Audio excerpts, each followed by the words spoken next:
সম্প্রতি আলোচনার কেন্দ্রবিন্দুতে আছে যুক্তরাষ্ট্রের কুখ্যাত যৌন অপরাধী অ্যাপস্টিনের গোপন ফাইল, যেটিকে বলা হচ্ছে যৌন অপরাধ, ক্ষমতা ও গোপন আন্তর্জাতিক যোগাযোগের এক অন্ধকার অধ্যায়ের নাম। সেই অ্যাপস্টিন ফাইলে পাওয়া গেছে বাংলাদেশের সাবেক প্রধানমন্ত্রী শেখ হাসিনার নাম।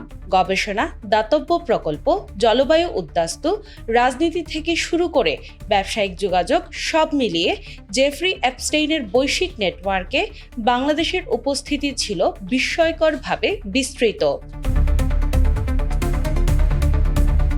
একটি ইমেইলে বলা হয়, একটি বৈঠকের সময়সূচি পিছিয়ে দেওয়া হয়েছে কারণ নরওয়ের সাবেক প্রধানমন্ত্রী, তখন বাংলাদেশের তৎকালীন প্রধানমন্ত্রী শেখ হাসিনার সঙ্গে রাত ৮টায় বৈঠকে ছিলেন। আরেক নথিতে দেখা যায় অ্যাপস্টেইন বিকাশ নিয়ে একটি নিবন্ধন পড়েন। তিনি জলবায়ু পরিবর্তন সংক্রান্ত বহু প্রবন্ধও সংগ্রহ করতেন। আশ্চর্যের বিষয় হলো, একজন নরওয়েজিয়ান কূটনীতিক অ্যাপস্টেইনকে নিয়মিত বিভিন্ন প্রবন্ধ পাঠাতেন।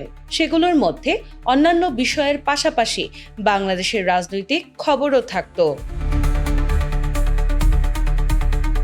এই দীর্ঘ তদন্ত ও বিচারের প্রক্রিয়ায় তার সম্পত্তিতে বিভিন্ন অভিযান চালিয়ে বিপুল পরিমাণ নথিপত্র, ইমেল, ছবি এবং ভিডিও উদ্ধার করা হয়। এই নথিপত্রগুলোকে অ্যাপস্টেইন ফাইলস বলা হয়।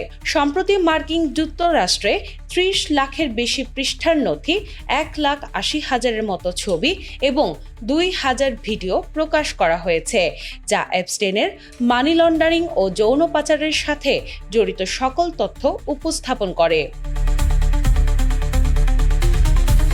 কারাগারে থাকা অবস্থায় অ্যাপস্টেইনের মানসিক মূল্যায়ন, তার মৃত্যুর তথ্য ও রহস্য, তার সহযোগী গিসলেন ম্যাক্সওয়েলের বিরুদ্ধে তদন্ত ও দোষ স্বীকার, বিভিন্ন প্রভাবশালী ব্যক্তি ও অ্যাপস্টেইনের ইমেইল যোগাযোগ, যা প্রমাণ দেয় যে আইনি ঝামেলার মধ্যেও তিনি শক্তিশালী রাজনৈতিক ও সামাজিক ব্যক্তিত্বদের সঙ্গে সম্পর্ক বজায় রেখেছিলেন।